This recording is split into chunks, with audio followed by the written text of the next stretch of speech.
Seniors कहते थे अरे 30 मार्क खानी होते हैं जो फर्स्ट अटेम्प्ट में तीनों भी स्टेजेस में सीए बन जाते हैं, क्योंकि जैसा आप सोचते हो वैसा ही होता है। ऑफ ट्रैक ले जाने वाले बहुत सारे लोग होते हैं। एक पूरा साल, आई एम नॉट एग्जैजुरेटिंग, 1 ईयर ऐसा था कि घर के मेंबर्स को भी मैंने नहीं देखा हो।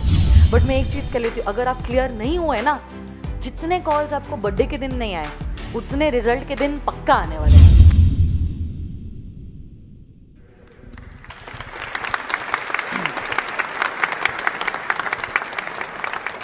ठीक है, पहले दिन से आप लोग मुझे रिक्वेस्ट कर रहे हो, and because you all are so special to me, I thought of sharing my success story with you all, कि कैसे मैंने पढ़ाई की और कैसे मैं यहाँ पे एक टीचर बनी हूँ, कहाँ से जर्नी शुरू हुई और आज का दिन तो आप देख ही रहे हो। ओके, सो फेब 2008 में मैंने मेरी 12th स्टैंडर्ड की एग्जामिनेशन दी थी, एंड तभी डिसाइड तो हो चुका था ऑलरेडी कि मुझे सीए करना है। 12th के बाद it was already decided that I want to pursue the course of chartered accountancy. But तब के ज़माने में क्या होता था, सीपीटी के 4 अटेम्प्ट्स होते थे, मतलब every 3 months there was 1 attempt of CPT. तो मैंने सोचा था फेब 2008 में मैं अपनी सीपीटी की एग्जामिनेशन दे दूंगी, तुरंत फिर एग्जामिनेशन के बाद, 12th के एग्जामिनेशन के बाद I would start with my CPT classes, और फिर अगस्त में मैं अपनी सीपीटी दूंगी। बट अनफॉर्चुनेटली मार्च में ही इंस्टीट्यूट ने नोटिफिकेशन लाया और कहा कि हम 2008 में, क्योंकि 10 साल हो चुके हैं, हम हमारा कोर्स चेंज करना चाहते हैं और अब सीपीटी साल में 4 बार नहीं होगा, it is going to happen only twice every year. या तो जून में दे दो आपका सीपीटी, या तो फिर आप दिसंबर में दो। तो अब देखो, मैंने फेब में अपनी एग्जामिनेशन दी, मार्च में मेरी classes are about to begin, and then the notification comes कि अगस्त का अटेम्प्ट तो स्क्रैप हो चुका है। अब अगस्त में कोई सीपीटी है ही नहीं। मैंने सोचा था मार्च अप्रैल में 3 महीने क्लासेस करूंगी, जून जुलाई में सेल्फ स्टडी कर लूंगी, और अगस्त का फर्स्ट संडे जो होता है, अगस्त का जो फर्स्ट संडे होता है, मैं सीपीटी दे दूंगी। बट अब अगस्त का अटेम्प्ट है ही नहीं, तो सबसे बड़ा सवाल मेरे माइंड में ये आ गया, अब या तो मेरी अटेम्प्ट प्रीपोन होगी या तो वो पोस्टपोन हो जाएगी टू दिसंबर। अब दिसंबर तक तो मैं वेट नहीं करना चाहती थी, और अगर प्रीपोन हो रहा है it is going to be June का फर्स्ट संडे, मतलब 2 मंथ्स आई एम लूजिंग, क्योंकि जून का पूरा महीना चले जाएगा और जुलाई का भी पूरा महीना गया। जो अगस्त फर्स्ट वीक में होने वाला था, अब ये जून फर्स्ट वीक में हो जाएगा, मतलब मेरा 2 मंथ सेल्फ स्टडी गया। अब क्लासेस करनी, अब जितना प्रेशर स्टूडेंट्स को था, डबल द प्रेशर फैकल्टीज के ऊपर, क्योंकि अब चारों भी सब्जेक्ट जो उन्होंने सोचा था 3 महीने के अंदर कंप्लीट करेंगे, now they are not going to have 3 months in their hand, क्योंकि हमें भी तो सेल्फ स्टडी के लिए समय चाहिए। Classes is one thing, but self study एक बार तो होगी ना कि क्लासेस खत्म होने के बाद एग्जामिनेशन दे दो, ऐसा तो बात होने नहीं वाली है। सेल्फ स्टडी का रोल सेल्फ स्टडी ही होता है और टीचर्स का रोल टीचर्स ही निभा सकती है। So now the teachers had to complete the course within 2 months instead of 3 months. तो जहां पे पहले वो 3 महीनों के अंदर क्लासेस खत्म करने वाले थे, अब teachers as well as students के ऊपर प्रेशर आ गया था, 2 महीने के अंदर क्लासेस कर लो, और जहां पे 2 महीने का सेल्फ स्टडी था, अब वो 2 महीने के सेल्फ स्टडी के बदले we had only 1 month of self study. तो मेरी क्लासेस जो होती थी सीपीटी की, वो शुरू होती थी सुबह के 8 बजे, and they used to get over at 6 o'clock at foundation level, मतलब एट सीपीटी लेवल। जो आप लोगों का करंटली अब शेड्यूल है, वो मेरा हुआ था जब मैं सीपीटी की स्टूडेंट थी, क्योंकि अब एक तो क्लासेस हो रही थी, तो एक सेशन मैथ्स का 2-2 घंटे मैथ्स के होते थे, 2-2 घंटे अकाउंट्स के होते थे, 2 घंटे इकोनॉमिक्स और 2 घंटे लॉ के होते थे। फाउंडेशन में 4 सब्जेक्ट्स होते थे, मतलब सीपीटी में, और लंच भी वहीं पे करो, नाश्ता भी वही करो, और प्लस उतना नहीं था, घर पे आने के बाद हमें अकाउंट्स और मैथ्स का होमवर्क जरूर मिलता था। तो आप समझ लीजिए 10 बजे तक तो वही चीजें होती थी, और उसके बाद 10 बजे के बाद क्या, 12th के बाद सोचा था कि 12th अभी इतनी मेहनत की है, 12th के बाद अब 8-10 दिन मजे करेंगे, घूमेंगे फिरेंगे, फिर चालू होगी क्लासेस, तो वो तो कभी मौका मिला ही नहीं। Immediately we had to start with the CPT classes. तो ऐसा ही शेड्यूल लगातार मेरा 2 महीने टीचर्स ने प्रॉमिस किया था, बट अनफॉर्चुनेटली 10 दिन एक्सटेंड हो गया। तो मतलब 2 मंथ्स 10 डेज मेरा शेड्यूल वैसा ही चला विथ क्लासेस। फिर बचे थे हार्डली 20 दिन। 20 दिन ऊपर से देखो, जब आप 12th स्टैंडर्ड के एग्जामिनेशन देते हो, you are not even serious about the foundation course. मतलब ऐसे लगता है आज तक तो पास हो ही गए हैं, और ऊपर से 11 में तो सबसे कम मेहनत करके सबसे ज्यादा मार्क्स 11 में ही मिले हैं. तो एटीट्यूड भी वैसा हो जाता है. और 10th तक इतना फोबिया हमारे माइंड में रहता है, 10th standard examination, 10th standard examination, 10 जैसे पिंजरे में बंद कर दिया. तो जैसे ही 10th छूटती है ना, it's like we are going to now fly in the sky. सब कुछ एक तरफ और हमारी मस्ती एक तरफ, तो वो सीरियसनेस ऑटोमेटिकली कम होते जाता है. और प्रोफेशनल कोर्स की कभी सीरियसनेस हुई नहीं थी, अब अचानक से अटेम्प्ट प्रीपोन हो जाने की वजह से 20 दिनों के अंदर 4 सब्जेक्ट्स करने हैं.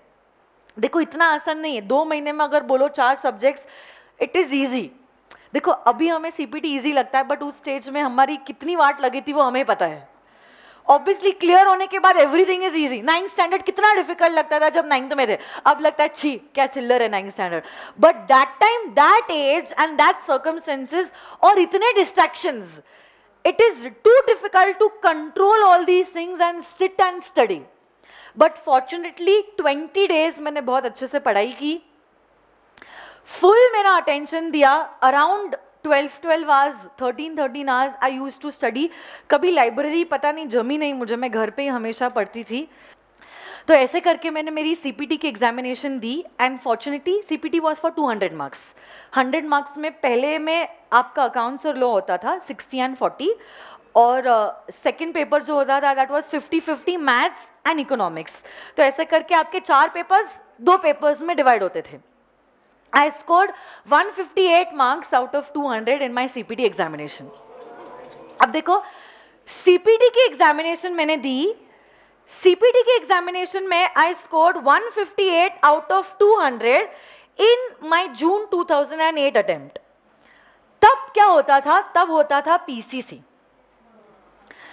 पीसीसी में क्या होता था, आई विल टेल यू. जैसे ही आप सीपीटी देते हो ना, आपकी आर्टिकलशिप शुरू हो जाती है. It is not like you all.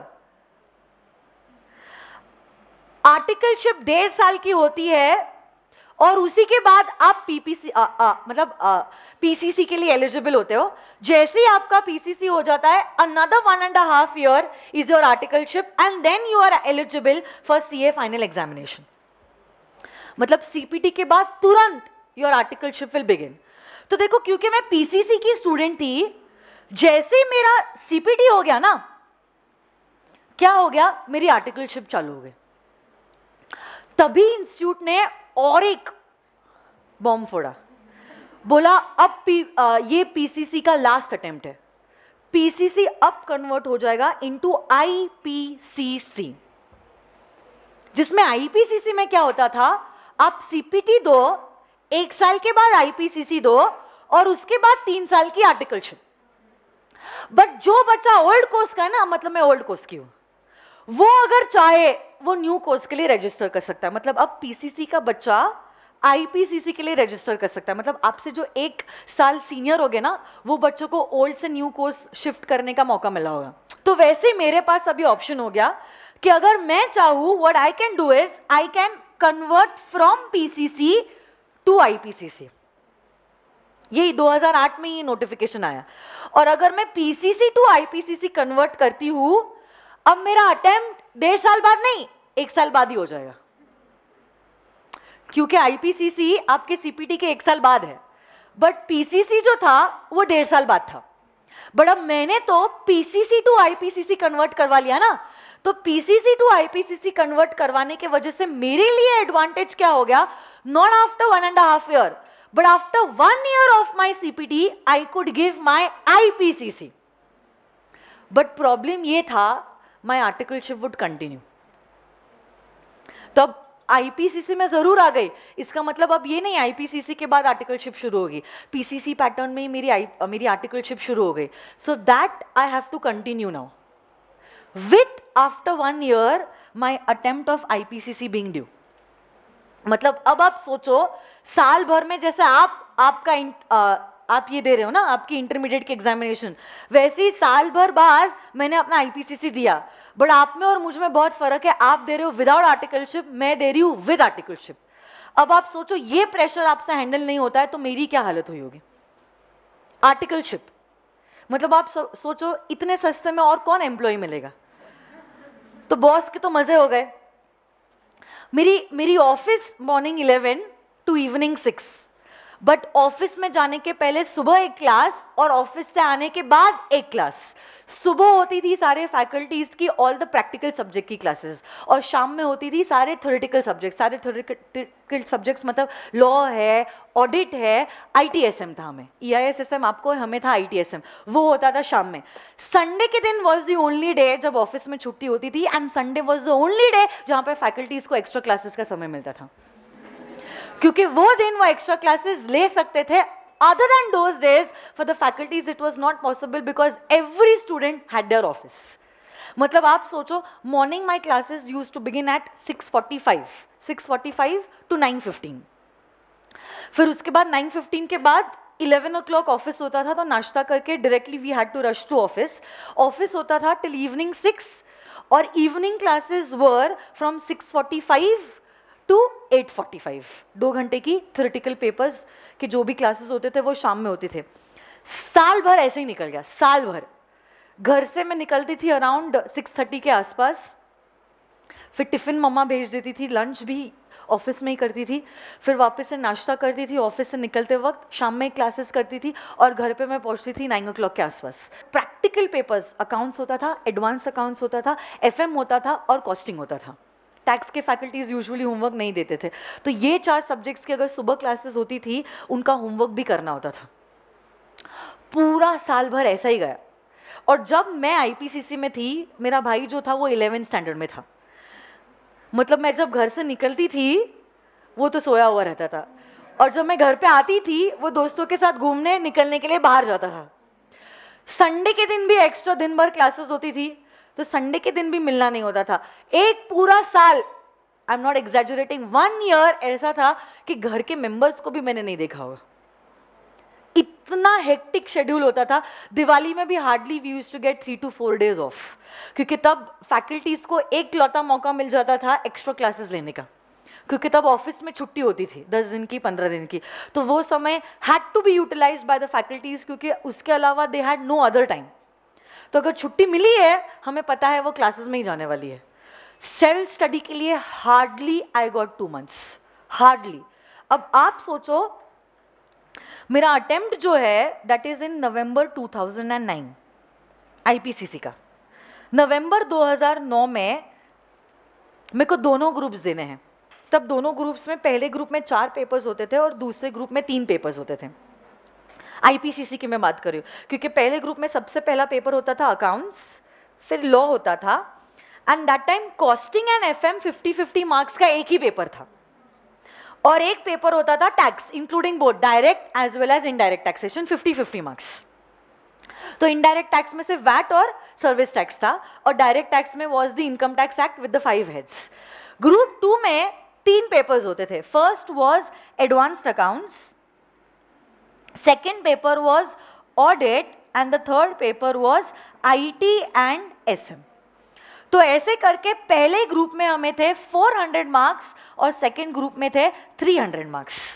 Passing आपके जैसा ही था, 40-40 marks individual passing and 50% in aggregate. तो if I am giving both the groups, तो अब मुझे क्या लाना है, 200 and 150, मतलब 350 आउट ऑफ 700 इंडिविजुअली। जितना आपको जो सब्जेक्ट में स्कोर करना है आप कर सकते हो, कोई प्रॉब्लम नहीं है। But yes, every paper minimum has to have 40 marks. So I gave my IPCC attempt in November 2009, and fortunately I cleared both the groups with good marks. In group 1 I scored 231, and in group 2 I scored 200 marks out of 300, which makes it to 431 marks out of 700. ये तीनों भी paper में मुझे एग्जामिशन था, एक में 69, एक में 65 और एक में 66।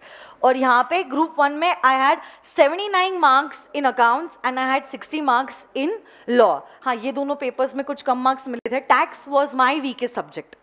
देखो, every student has their own strength and weaknesses. For me I had phobia of tax, और आयरनी की बात ये है, my father is a practising chartered accountant, gold medallist, 25 into direct tax years practice. जो जिस फील्ड में वो master है, अनफॉर्चुनेटली वही आयरनी की बात ये है, my weakest subject was this subject of direct tax. मेरा फोबिया टैक्स से हमेशा से रहा है। फाइनल में भी टैक्स में ही मेरे को सबसे कम मार्क्स मिले हैं विथ 40 मार्क्स। देखो, ना ज्यादा पढ़ाई की है ना कम पढ़ाई की है, exact 40 marks I scored in tax. ना ज्यादा ना कम पढ़ाई, एग्जैक्ट 40 मार्क्स। हाँ, वो सबसे लोएस्ट मार्क्स था पूरे लाइफ में, 40 मार्क्स। बट ठीक है, हु केयर्स, आई पास। पास हो गए, बस हो गया। Accounts was my strongest paper, तो इसलिए मुझे ग्रुप 1 में भी 79 मिले थे, और एडवांस्ड अकाउंट्स में भी I scored 69 in advanced accounts, और ग्रुप 1 का जो आपका अकाउंट्स पेपर था ना, उसमें मुझे 79 मिले थे। तो वैसे ही हाँ, और कॉस्टिंग और एफएम के पेपर में हमारा कैच था, जिसके वजह से दो costing and FM was my strong paper. I couldn't score much in costing and FM, तो इसके वजह से ग्रुप 1 में अगर आप देखोगे I scored only 231 marks. But ठीक है, I covered up with group 2, because group 2 में मुझे तीनों भी पेपर्स में एग्जामिशन मिला था, और टोटल जो था वो 200 मार्क्स था आउट ऑफ 300। अब देखो, दैट वाज नॉट इट। बाकी के बच्चे जो थे, जो शुरुआत की थी उन्होंने आईपीसीसी से, उनकी आर्टिकलशिप रिजल्ट के बाद शुरू हुई, तो मतलब उनके पास 2-2.5 महीने थे पूरे मजे करने के। मेरे पास ऐसा कुछ नहीं था, क्योंकि मेरे बॉस ने ऑलरेडी, मेरी ऑफिस शुरू हुई और उसके 8 मंथ्स के बाद मुझे छुट्टी दे दी पढ़ाई करने के लिए, स्टडी लीव के लिए, और 15-16 दिन एग्जामिनेशन के लिए। मतलब आप समझ लीजिए 3 दिन की मुझे छुट्टी मिली। 3 दिन के बाद again I had to start with my office again immediately, क्योंकि ऑफिस तो ऐसा नहीं था ना कि रिजल्ट आएगा, अगर एक आधा ग्रुप क्लियर हुआ तो ऑफिस चालू हुआ। मेरा तो ऑफिस तभी से शुरू हो गया था जब मेरा सीपीटी क्लियर हो गया और मैं आईपीसीसी में मतलब एनरोल हो गए। बट क्योंकि पीसीसी टू आईपीसीसी मैंने कन्वर्ट कराया, my articleship is now getting continued. फिर जनवरी में रिजल्ट आया, जनवरी 2010 में रिजल्ट आया। क्योंकि जनवरी 2010 में रिजल्ट आ गया और पॉजिटिव क्लियर आ गया, अब मेरा फाइनल अटेम्प्ट था वो भी 6 मंथ्स प्रीपोन हो गया ना। That was the only reason why I had converted into this particular new scheme. IPCC का आई वॉज नॉट कॉन्फिडेंट कि मैं क्लियर होगी। इसमें एक बात मुझे कहना चाहती हूँ, आर्टिकलशिप मेरी शुरू हुई थी तो already I was meeting my seniors. तो सबसे खराब बात होती है, बड़े लोगों के ग्रुप में कभी नहीं जाना चाहिए, they are filled with negativity. मतलब ये एक चीज मैं आपको बताना चाहती हूँ, क्यों हम लोग हमेशा हम लोग पीछे हट जाते हैं। आर्टिकलशिप शुरू हुई थी तो obviously there were my seniors and they are seniors, क्योंकि मैं तो जूनियर थी, तो मेरे से 1 साल और मेरे से 2 साल, 2 level up there were my seniors. तो वो लोग कहते थे कि पहले अटेम्प्ट में अगर आप सीए बन गए तो आपने क्या सीए बने, मतलब फेल हुए भी अगर आपने सीए नहीं किया तो आपने क्या सीए किया है। मैं वही कह रही हूँ ना, इसीलिए कभी भी बड़े दोस्त होने ही नहीं चाहिए। ये मैंने सीख देख ली है। सीनियर्स कहते थे अरे 30 मार्क खानी होते हैं जो फर्स्ट अटेम्प्ट में तीनों भी स्टेजेस में सीए बन जाते हैं। फर्स्ट अटेम्प्ट में तीनों भी स्टेजेस पे सीए बनना is only 1% of that crowd.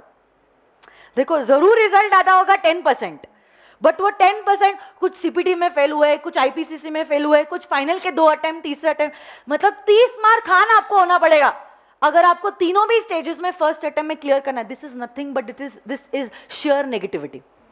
और फिर क्या हो जाता है, ज्यादा तो हमें कुछ पता नहीं है, जो वो कहते हैं हमें लगता है भाई भगवान है, आप अगर पास हुए, आप अगर एक्सपीरियंस्ड हो तो आप सही कहते होगे। तो क्या हो जाता है, नेगेटिविटी हो जाती है, and then we start feeling that we are substandard as compare to others. तब ऐसा हो जाता है, जरूर हम में काबिलियत है बट फिर भी हम नीचे गिरते हैं। क्यों? क्योंकि हम खुद का हुनर जो है अब हम उसको सप्रेस करना चालू कर देते हैं। हमें लगता है ये तो पॉसिबल है ही नहीं, हम गिरने ही वाले हैं, और ये तो ऑब्वियस है, हर कोई गिरता है तो गिरने में कोई प्रॉब्लम ही नहीं है। बट देखो, fortunately for me my parents always motivated me. तो देखो इसलिए मैं हमेशा कहती हूँ, have those bunch of people around you who are motivating you. अब मुझे पता है, मैंने इसलिए पहले दिन आपको पूछा था how many of you all are not from Pune. आपको लगा होगा मैंने ऐसे ही टाइम पास में पूछा होगा ये सवाल, but no, there was a reason behind it. अब आप लोग घर पे नहीं रहते हो, so you all are filled with negativity.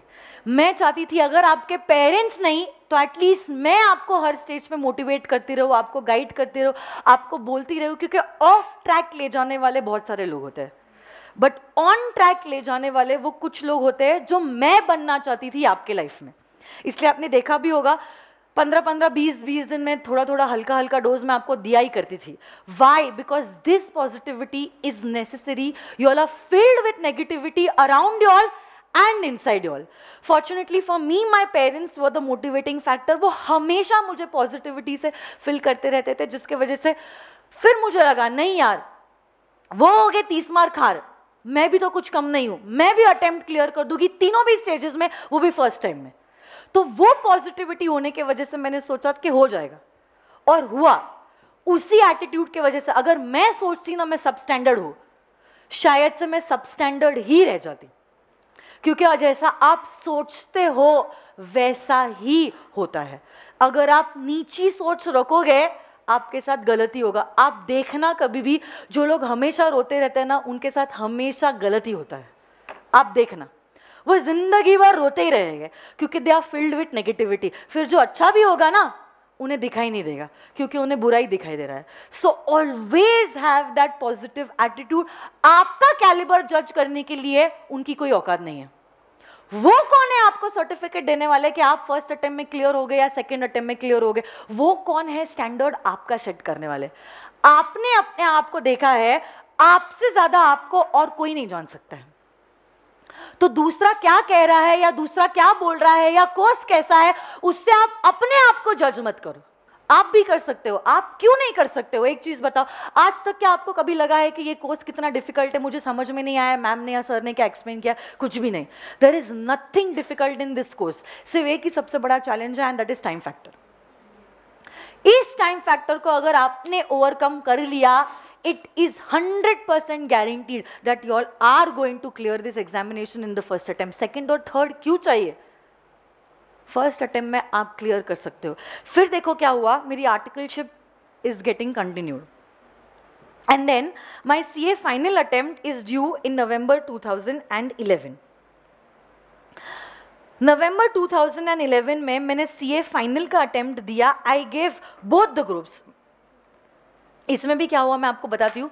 दोनों ग्रुप्स का फॉर्म तो मैंने फिल कर दिया, सोचा था जैसे हमेशा की तरह हम लोग भी ऐसे करते, दोनों ग्रुप्स का फॉर्म तो मैंने फिल कर दिया था। और फिर क्या हुआ, मतलब I was eligible for both groups in November 2011, whereas my friends के दोनों groups were falling in May 2012. I was 6 months earlier to them. Examination form fill करने का जब समय आया था ना, तब इत्तेफाक की बात ऐसे हो गई that my father was travelling, okay, और मेरे पापा को बहुत मानती हूँ मैं। My father was travelling, and तब फिर मैंने सोचा कि नहीं यार, मेरे फ्रेंड्स जो है वो तो वैसे भी मे के अटेम्प्ट में ही क्लियर होने वाले, मेरे को उनसे एक एडेड एडवांटेज मिला है नवंबर में अटेम्प्ट देने का, एक ही ग्रुप दे देती हूँ, क्या फ़र्क पड़ता है, मेरा वर्कलोड तो कम हो जाएगा।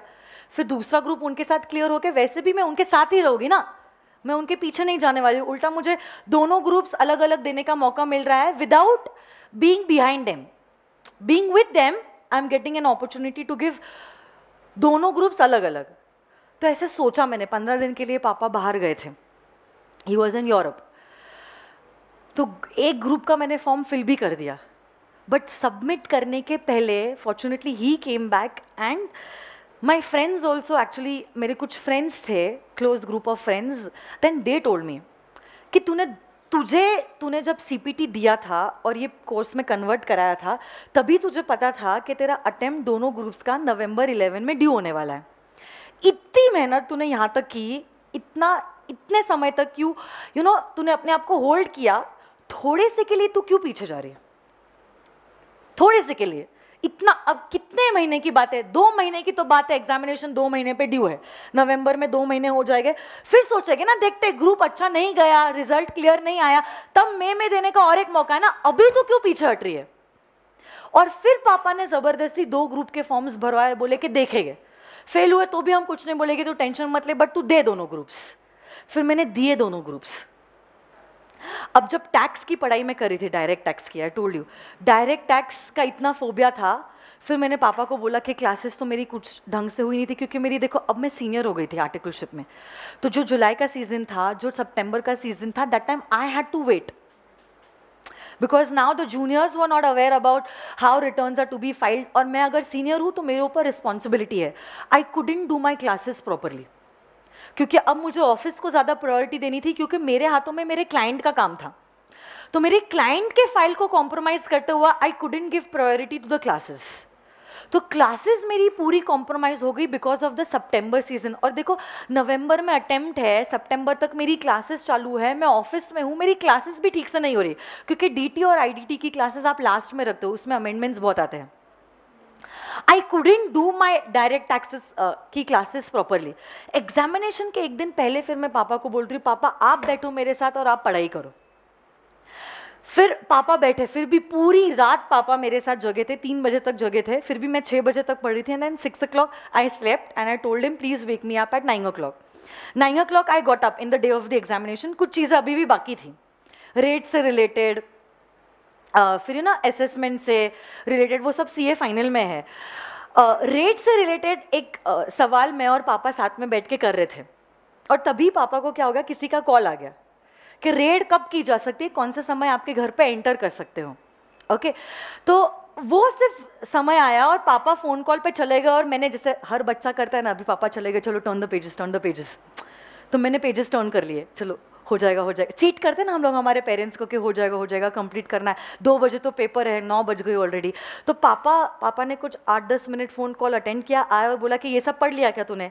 पापा ने सवाल भी पूछा रेट से रिलेटेड कि रेट कब की जा सकती. तो मैंने बोल दिया हाँ बिजनेस आज. पापा भी वो फ़ोन कॉल की धुन में थे, और फिर मतलब वो नज़रअंदाज कर दिया, और बाकी का पूरा पोर्शन हमने पढ़ा. टैक्स का पेपर आया. Unfortunately tax was the paper जो हमारे अटेम्प्ट में कैच था. हर एक ग्रुप में एक पेपर होता है जिसमें कैच होता है. मैं अटेम्प्ट ही कर पाई सिर्फ 70 मार्क्स का, सिर्फ 70 मार्क्स का मैं अटेम्प्ट कर पाई. 30 मार्क्स तो मैं लिख ही नहीं पाई. मतलब मुझे जवाब ही नहीं आ रहा था, क्या लिखूं मैं. गलत जवाब लिखने के बदले I thought I would rather not attempt anything. 70 marks का मैंने लिखा. जैसे ही 5 बजे और पेपर से मैं बाहर आई, I broke down, I started crying. मैंने बोला ग्रुप 2 तो मेरा गया है, चलो वापस से ग्रुप 2 की पढ़ाई चालू करना बैठ जाओ. फिर पापा ने बोला क्यों, 70 मार्क्स अटेम्प्ट किया है ना, कोई बात नहीं, 40 तो मिल ही जाएंगे, चलो अपन देखते हैं. तो शुरू किया, सारे आंसर्स देखे मैंने क्या लिखा है, सही जवाब क्या है, और फिर मार्क करना चालू कर दिया कितना है. फिर एक ऐसा था कि रेड कब की जा सकती है, 4 मार्क का, और मैंने बोला मैंने तो लिख दिया बिजनेस आज. तो पापा ने बोला बिजनेस आज कहाँ पे लिखा है, it is only going to be after sunrise and before sunset. तो इसलिए मैं भी आपको बार बार बोलती हूँ बिजनेस आज and after sunrise before sunset अलग अलग होता है. याद है क्या आपको? हो सकता है बीपीओ है तो फिर पूरे टाइम काम कर रहा है, कोई फैक्ट्री है 3 शिफ्ट में काम कर रहा है, तो बिजनेस आवर्स तो उनके लिए 24 घंटे है. तो बिजनेस आवर्स और आफ्टर सनराइज बिफोर सनसेट अलग अलग होता है. और वो क्वेश्चन था 4 मार्क का. अभी तक जो कैलकुलेट किया था 36 मार्क्स. मतलब मैं रो रही, मेरे को देख के पापा रो रहे, पापा को देख के मम्मी रो रही कि हो क्या रहा है घर में. बोल रहे कि अगर बाकी में भी थोड़ा सा भी ऊपर नीचे हो गया, वो 4 मार्क के क्वेश्चन के वजह से इसका अटेम्प्ट गया ना. देखो टू बी सेफर साइड पापा ने स्ट्रिक्टली कैलकुलेट किया और 36 मार्क्स. बट आप सोचो पापा पे क्या बीत रही है, अगर मैं वो फोन कॉल 8 मिनट का अटेम्प्ट नहीं करता तो मैं ठीक से इसको करवाता, तो एटलीस्ट सेफ जोन में तो आ जाती 40. और फिर उससे ज्यादा अगर एग्जामिनर बहुत ही स्ट्रिक्ट है 40 तो मिल ही जाते, 45 नहीं 46 नहीं. तो पूरी वाट पापा को भी लग गया कि भाई क्लियर तो होने नहीं वाला है. मैं भी fully depressed, but still my dad told me give all the papers, doesn't matter. ये एक दूसरी गलती बच्चे करते हैं, एक पेपर भी खराब हो गया ना, सारे पेपर्स ना देने का डिसीजन ले लेते और सोचते अगले अटेम्प्ट के लिए प्रिपरेशन शुरू कर दो. Don't ever do that. जो मार्क्स आएंगे वो बाद में देखने वाली बात है. Currently give all the papers. सारे पेपर्स मैंने दिया and fortunately I told all, जैसे 40 मार्क्स डॉट. सबसे पहले पास लापास के पहले देखा डायरेक्ट टैक्स में कितने मेरे हैं, उसके बाद देखोगी पास या लापास. 40 मार्क्स मिले और फिर मैंने टोटल के पहले देखा पास और not pass, then pass and pass. जनवरी 2012 में रिजल्ट आया था, 27 जनवरी 2012. दैट टाइम CA में बन गई थी with 6 months of articleship remaining. तो मेरी 6 months की जो आर्टिकलशिप थी that I did as a chartered accountant. CA अब मैं बन तो गई, बट अब मुझे पता था कि मुझे जॉब नहीं करना है, मुझे प्रैक्टिस भी नहीं करनी है. 3rd 4th स्टैंडर्ड से I knew I had to become a teacher. 3rd standard से I used to always tell my parents I want to become a teacher. But जिस दिन मैं एक्चुअली जब मैंने CA कोर्स शुरू भी किया ना, that time also aptitude test होता है. तब एप्टीट्यूड टेस्ट देने के पहले भी मेरे पेरेंट्स ने पूछा था तुझे बनना क्या है. तो मैंने हमेशा से कहा मुझे टीचर बनना है, और मैंने तभी भी कहा मुझे टीचर बनना है, मतलब 10th स्टैंडर्ड बाद. पापा ने क्या सोचा था, बच्ची है, हर 3rd स्टैंडर्ड 4th स्टैंडर्ड का बच्चा सोचता है टीचर बनना है, तो ये भी हाँ टीचर बनना है. क्योंकि तब हमारे लिए हमारे रोल मॉडल्स आर टीचर्स, क्योंकि उन्हीं से हम लोग हर रोज मिलते हैं, उन्हीं से रूबरू होते हैं, वही हमारे साथ दिन भर रहते हैं. तो we automatically get inspired and motivated by them. तो पापा को लगता था क्या टीचर बनना है, बोल रही है, बच्ची है, बन जाएगी, ठीक है, चेंज हो जाएंगे प्लान्स. बट 10th स्टैंडर्ड के बाद जब एप्टीट्यूड टेस्ट हुआ, तब फिर मैंने बोला मुझे टीचर बनना है. That time he told me, देख अगर तुझे टीचर बनना है तो बन, and I will become a teacher in that course जो हर कोई बन ही नहीं सकता. तो टीचर तो दूर की बात है. फिर जब मैं टीचर बनी, मैंने पढ़ाना चालू किया. बट जब मैंने पढ़ाना चालू किया, मुझे मज़ा नहीं आया. मैंने बोला हर कोई आ रहा है, फीस ले रहा है, पढ़ा रहा है, बस वही कर रहा है. बट मेरा तो कभी सपना ऐसा था ही नहीं. मुझे तो पता ही था कि अगर मैं कुछ कर रही हूँ, इसलिए तो CA बनने के बाद कभी जॉब या कभी प्रैक्टिस करना ही नहीं था. I knew I had to do something which is going to change the life of somebody else. मुझे नहीं करना है ऐसा कुछ जो हर कोई कर रहा है. फिर मैंने सोचा कि अगर मैं टीचर हूं और अगर मैं यंग क्राउड से मिल रही हूं, मुझसे बेहतर कोई प्रोफेशन हो ही नहीं सकता है जो यंग लोगों के लाइफ को बदल सकता है. तब से फिर 1 साल बाद मैंने शुरू किया with all these colourful notes, with all these charts, with all these memory techniques, with all these question banks, everything that I am providing with you all. तब से मैंने शुरुआत किया था, और उस दिन से लेकर आज तक मैंने हमेशा सोचा है कि मेरी फीस, चाहे पता नहीं इंडिया में या पुणे में, चाहे दूसरी कोई भी फैकल्टी की कितनी भी फीस क्यों ना हो, I have to keep the lowest fees. मुझे पैसों से कोई लेना देना नहीं है. मेरे फादर भी, he belong to a well to do family, he had all the riches, and my husband also fortunately he has all the riches. मुझे पैसों से कोई लेना देना नहीं है. I knew I had to do something. Emotionally this thing was biting me, कि अगर मैं टीचर हूँ, अगर मैं यंग क्राउड से मिली हुई हूँ, तो फिर मुझे ऐसा कुछ करना है मेरे स्टूडेंट्स के लाइफ में that I could change their lives. मुझे मालूम है नेगेटिविटी, और पुणे जैसे शहर में देयर आर 100 थिंग्स जहाँ पे बच्चा बिगड़ सकता है. एवरीथिंग यू ऑल हैव, चाहे आपको ड्रिंक करना है, स्मोक करना है, पब्स में जाना है, हर कोई चीज़ है आपके पास बिगड़ने के लिए. और आपके पेरेंट्स हैं नहीं, आपके पास पूरा फ्रीडम है. तो मुझे मालूम है कि अगर थोड़ा सा भी ध्यान नहीं दिया, बच्चा गलत ट्रैक पे जा सकता है, और वापस से फिर अगर वो अय्याशी लग गई, वो आराम की बात हो गई, तब ऐसे केस में वो वापस से ऑन ट्रैक नहीं आ सकता है. तो तब मैंने सोचा yes I have to do something. मतलब मेरी मेहनत ऐसी होनी चाहिए जिससे किसी की जिंदगी जो है वो बदल जाए. ऐसा इंस्पिरेशन देते जाओ, ऐसा लाइफ में इम्पैक्ट करते जाओ कि हाँ वो लोग भी सोचे कि अगर बनना है तो मैम जैसे बनना है, और बनना है तो अगर सर जैसे बनना है.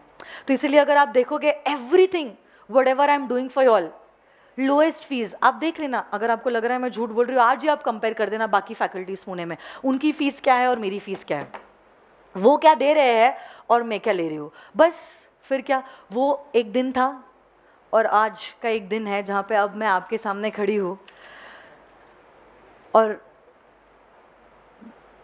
आप देख ही रहे हो पुणे में चाहे रिस्पॉन्स हो या इंडिया में रिस्पॉन्स हो. तो एक चीज़ आपको ज़रूर कहना चाहती हूँ कि जो कुछ भी आप कर रहे हो, ऐसी कोई चीज़ करो which will make an impact on the life of others, and be with those people who motivate you, who inspire you and are filled with positivity. क्योंकि दुनिया में नेगेटिविटी और गलत चीज़ें बहुत ज़्यादा भरी हुई है, और शॉर्टकट का रास्ता तो बहुत ही आसान है. बट कहते हैं ना, जैसे short term gain is always going to lead into long term pain. तो ज़रूर छोटी छोटी चीज़ों से शॉर्टकट में आपको ज़्यादा कुछ मिल जाए, बट आप लंबा सोचना, एथिकल रहना. आपके जो वसूल है, आपके जो एथिक्स है, आपका जो गुरूर है, आपका जो सेल्फ रिस्पेक्ट है is the only thing that is always going to remain with you. तो वही चीज़ आप फॉलो करना और अच्छे इंसान बनना, अच्छे से पढ़ाई करना। आज भी आपके पास बहुत ज़्यादा समय है, जो हुआ सो हुआ, नए साल की शुरुआत हुई है। अगर आर्टिकलशिप के साथ मैं इतनी मेहनत कर सकती हूँ तो मुझे लगता है you all are super talented. First जैसे मैंने आपको कहा है, आप लोग मुझसे 10 गुना होशियार हो। अगर मैं कर सकती हूँ तो आप लोग तो ज़रूर कर सकते हो। Only one thing keep in mind and that is consistent hard work.